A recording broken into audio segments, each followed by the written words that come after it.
काली देवरानी की मुंह दिखाई।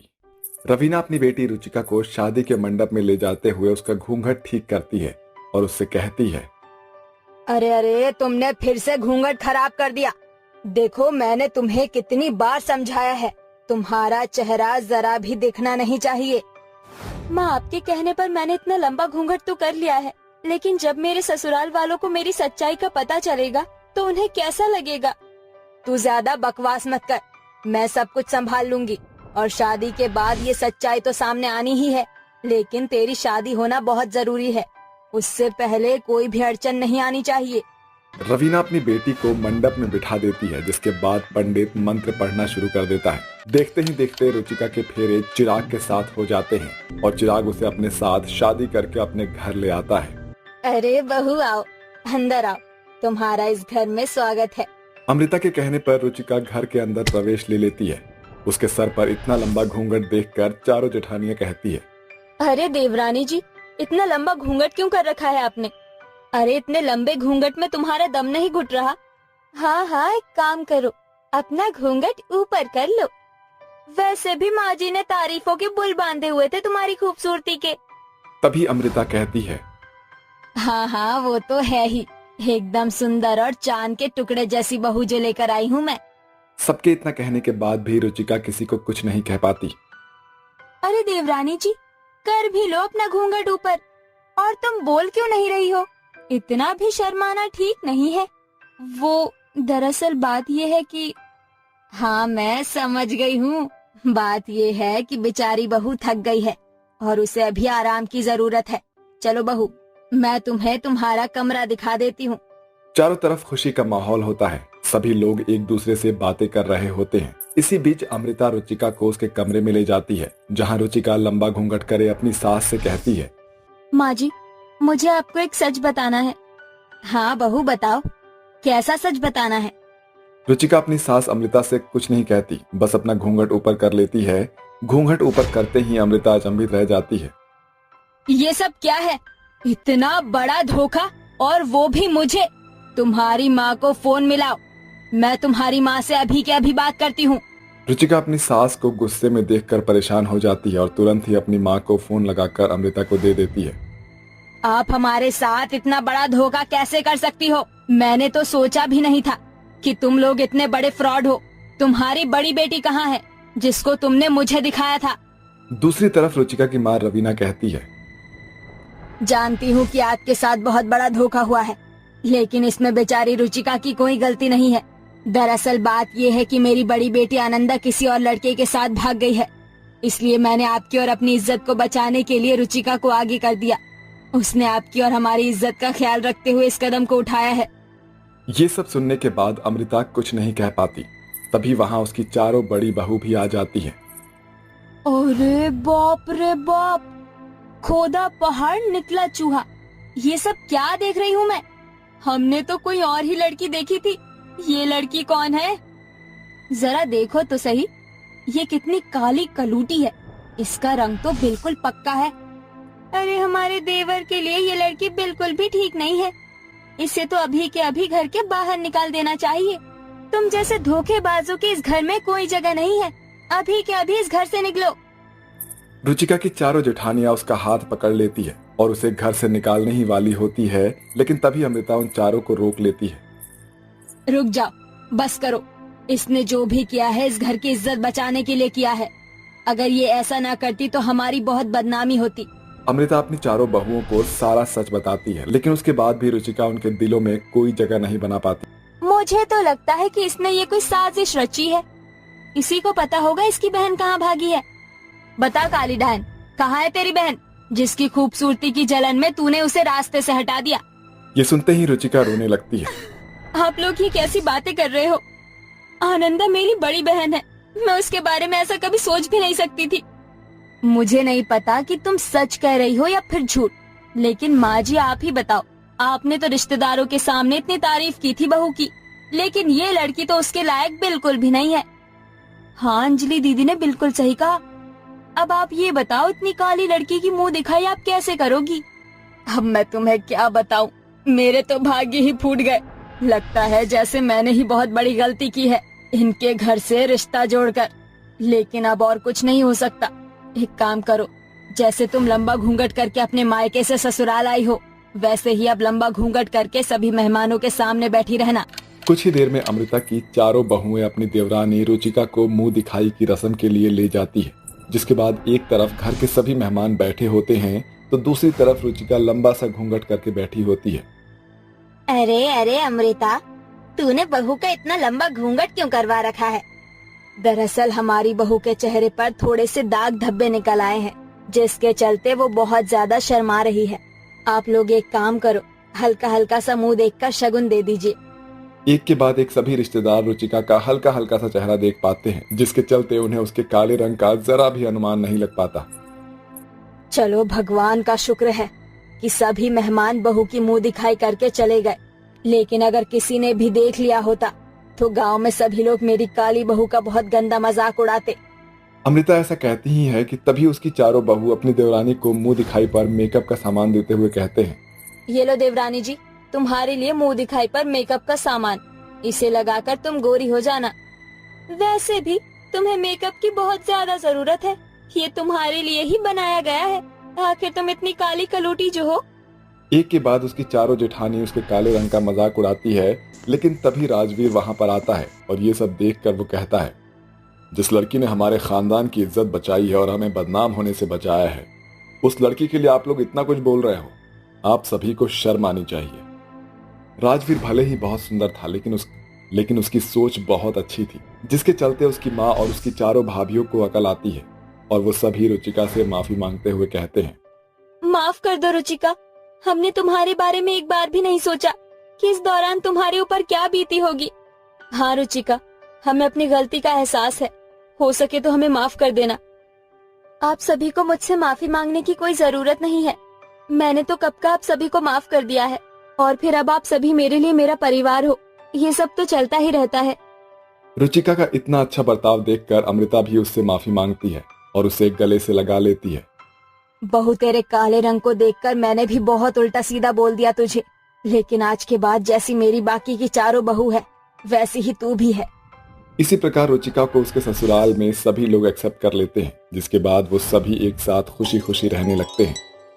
शकीना अपने माँ मरियम के साथ शादी में आई थी, जहाँ अपनी सहेली का निकाह होता देखकर उसकी आंखों में भी शादी के सपने उभर आए। आज हम घर जाकर अम्मी से हमारे और शुभ के निकाह की बात कर लेंगे। इसके बाद शकीना अपनी माँ मरियम के साथ घर आकर उसके सामने अपनी और शुभ की शादी की बात रखती है, जिसे सुनकर मरियम कहती है, या अल्लाह शकीना, तुम होश में तो हो, एक मुस्लिम होकर एक हिंदू से निकाह करने का ख्याल तुम्हारे जहन में आया भी कैसे? हमारा मजहब उनके धर्म से बिल्कुल अलग है। अम्मी जान, क्या मजहब मोहब्बत से बढ़कर है और कलमा में हमें मोहब्बत करना सिखाते हैं, फिर क्यों अल्लाह के बंदे होकर भी हमारे जहन में धर्म और जात पात को लेकर इतना भेदभाव भरा हुआ है? जिद छोड़ दो सकीना, वरना तुम्हारी जिद दो खानदान का खून बहा देगी। और क्या तुम्हारा हिंदू ससुराल तुम्हें कबूल करेगा? कभी नहीं। इसलिए अपनी आंखों में बसे ख्वाबों को मिटा डालो, क्योंकि इनका कोई वजूद नहीं। फिर शकीना अपने कमरे में जाकर सारी रात फूट फूट कर रोती हुई कहने लगी, या अल्लाह, आप तो हमारे दिल का हाल देख रहे हैं, हम शुभ को भुला नहीं सकते, हमें माफ कर दें अम्मी जान, मगर हम शुभ के सिवा किसी के नहीं हो सकते। ऐसा कहते हुए शकीना उदासी का बोझ लिए सो जाती है। वहीं शुभ के परिवार में शादी का माहौल छाया हुआ था। पूरी धूमधाम से उसके बड़े भाई जय की शादी कुमकुम से हो गई थी। तभी सास गंगा अपनी हिंदू बहू का गृह प्रवेश करने की तैयारी कर रही थी। वहीं शुभ सकीना के साथ दरवाजे पर आ खड़ा होता है। अस्सलाम वालेकुम अम्मी जान। राम राम राम। अरे ओ मुसलमानी, दूर हट मुझसे। शुभ, ये तू शादी के शुभ घड़ी पर इस लड़की को क्यों लाया है? माँ, शकीना मेरी बीवी और इस घर की बहू है। ये सुनकर आसपास के खड़े लोग आपस में फुसफुसाना शुरू कर देते हैं। वहीं गुस्से में आकर गंगा अपनी नई नवेली मुस्लिम बहू को दरवाजे पर ही सुनाना शुरू कर देती है।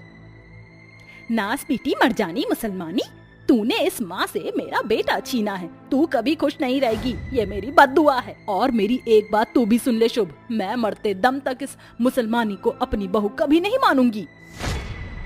इसके बाद गंगा अपने हिंदू बहू का गृह प्रवेश कराकर बड़े ही प्यार से ससुराल में उसका स्वागत करती है। आजा मेरी बहू, अपने शुभ कदम इस आलते की थाली में डालकर इस घर में छाप छोड़ दे। जी माँ जी। अपनी सास को ऐसा फर्क करता देखकर सकीना फूट फूट कर रोते हुए कहती है, शुभ, अम्मी जान ने हमें ठुकरा दिया सिर्फ इसलिए कि हमारा वजूद हिंदू ना होकर मुस्लिम है। शकीना, तुम रो मत, भगवान पर भरोसा रखो, उसकी दया बड़ी है, देखना एक दिन सब ठीक हो जाएगा। अगली सुबह होते ही शकीना सूरज उगने से पहले उठकर नमाज अदा करती हुई कहती है, या अल्लाह, आज ससुराल में हमारा पहला दिन है, अपनी पाक रोशनी हम पर बनाए रखना ताकि हम अम्मी जान का मन जीत सके। नमाज पढ़कर शकीना साफ सफाई करके रसोई में आती है। तभी कुमकुम भी 16 श्रृंगार में सज धज कर किचन में आकर चमचागिरी करती हुई अपनी सास गंगा के पांव छूती है। प्रणाम माँ जी। जुग जुग जियो बहू, सदा सुहागन रहो। कुमकुम बहू, आज ससुराल में तेरा पहला दिन है और तुझे तो पता है कि हमारे हिंदू धर्म में बहू को घर की लक्ष्मी माना जाता है, इसलिए अब जल्दी से अपने शुभ हाथों से मीठी खीर बनाकर चूल्हा पूजन कर दे और खाने में तेरा जो मन हो वो बना देना। जी ठीक है माँ जी। अम्मी जान, आज हमारा भी ससुराल में पहला दिन है, हम क्या बनाएं? अरे तू मुसलमान ही नहीं, मांस मच्छी के सिवा और क्या बनाएगी, इसलिए मेरा किचन अशुद्ध करने की कोई जरूरत नहीं है। जहाँ आंगन में मिट्टी का एक चूल्हा बना हुआ है, तेरी जगह वही है। इस तरह गंगा के कहने पर शकीना को दुख भरी गर्मी में आंगन में मिट्टी के चूल्हे का धुआं सहकर खाना बनाना पड़ा। वहीं उसकी जेठानी कुमकुम बड़े ही मजे से रसोई की ठंडक में खाना बनाती हुई अपनी मुस्लिम देवरानी को चिढ़ाते हुए कहती, हे माता रानी, बेचारी मेरी मुस्लिम देवरानी धूप में खाना बनाकर कैसे पसीने से भर गई है। मगर अच्छा है, तुम जैसे ढीठ लोगों की अकल ठिकाने लगाने का यही तरीका है। कम से कम इसे अपने धर्म के बाहर गुल खिलाने की आदत तो छूटेगी। हाँ। कुमकुम शकीना पर तीखे ताने का वार करके चली जाती है, जिसके बाद दोनों हिंदू मुस्लिम बहुएं पहली रसोई में बनाया गया खाना मेज पर परोसती हैं। मगर जैसे ही सास मुस्लिम बहू के हाथों बनी बिरयानी को देखती है तो उसे उठाकर फर्श पर फेंकते हुए बोलती है, दो कौड़ी की मुसलमानी तेरी ये मजाल कि तू हमारे खाने की मेज पर मांस मच्छी रखे। तूने सोचा भी कैसे कि तेरे हाथों का पकाया हुआ खाऊंगी? अरे तुम मुसलमानों के हाथों का पानी पीना भी हम हिंदुओं के लिए पाप है, पाप। बस बहुत हो गया, अब मैं तुझे इस घर में एक पल भी बर्दाश्त नहीं करूंगी। ऐसा कहकर गंगा अपनी मुस्लिम बहू को घसीटते हुए घर से बाहर निकाल देती है। रुक जाइए, मैं अम्मी जान, खुदा के लिए हमें घर से ना निकाले। इतने में शकीना की आंख खुल जाती है और उसका सपना टूट जाता है। तभी उसकी माँ मरियम मुस्कुराते हुए उसके पास आकर बोलती है, शकीना, शुभ के परिवार वाले शगुन लेकर आए हैं, तुम जल्दी से बाहर आ जाओ। ये सुनकर शकीना खुशी से भर गई, मगर सपने में ससुराल में सहे गए अत्याचारों का डर उसके दिल में भरा हुआ था। शकीना ने खुशी से शुभ के परिवार वालों के पैर छुए। जीती रहा बेटी। बेटी, ये शादी का जोड़ा और मेहंदी हल्दी है, बस जल्दी से बहू बनकर मेरे घर आ जाओ। और एक बात बहन जी, शकीना और शुभ की शादी हिंदू मुस्लिम दोनों ही रीति रिवाज से होगी, ताकि दुनिया भी देख सकेगी एक विवाह ऐसा भी जहां मजहब की दीवार नहीं होगी।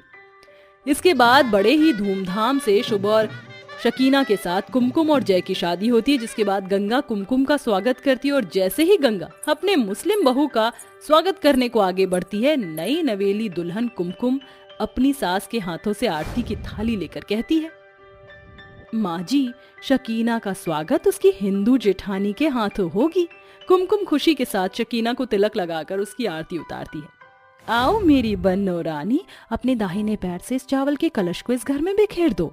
इस तरह पूरा हिंदू ससुराल मिलकर ससुराल में मुस्लिम बहू का स्वागत करता है, जिससे मुस्लिम बहू के मन में खुद के ठुकराए जाने का डर मिट जाता है। अगले दिन शकीना सुबह उठकर घर की साफ सफाई कर रही होती, तभी उसकी सास और कुमकुम रसोई में आते हैं और मुस्लिम बहू को बर्तन मांजता देखकर सास कहती है, अरे ये क्या शकीना बहू, तू इतनी सुबह उठकर काम क्यों कर रही है?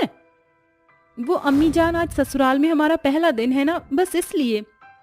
ससुराल में पहला दिन तो मेरा भी है मेरी प्यारी शकीना, चलो साथ मिलकर काम करते हैं।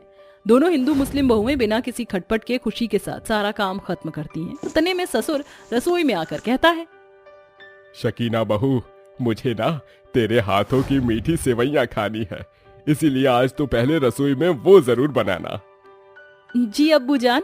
जहाँ एक तरफ हिंदू बहू पहली रसोई में खीर बनाती है, वहीं मुस्लिम बहू मीठी सेवइयां बनाती है, जिसके बाद सारा परिवार बहू के बनाए खाने को खुश होकर खाते हैं। भाई वाह, शकीना ने क्या स्वादिष्ट सेवइयां बनाई हैं। अरे खाते ही मुंह में घुल मिल जा रहा है। वैसे भैया, भाभी ने भी कमाल की खीर बनाई है। कुमकुम बहू, ये ले तेरा शगुन। और शकीना बहू, ये लो तुम्हारा शगुन।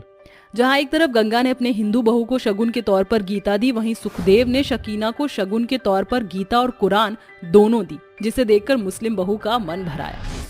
शुक्रिया अब्बू जान, काश की ससुराल का हर घर आंगन ऐसा हो जाए तो फिर मजहब का कलेश मिट जाएगा। मैं खुश नसीब हूँ जो मुझे इतना प्यार करने वाला ससुराल मिला है, जो मुझे इतनी तवज्जो देता है। शकीना ने अपने सपने में जो कुछ भी देखा, असल में उसके ससुराल वालों का स्वभाव स्नेह से भरा था। ये रिश्तों में बंधा प्यार ही तो था जो कि एक ही घर आंगन में हिंदू और मुस्लिम बहुएं घुल मिल कर रह रही हैं।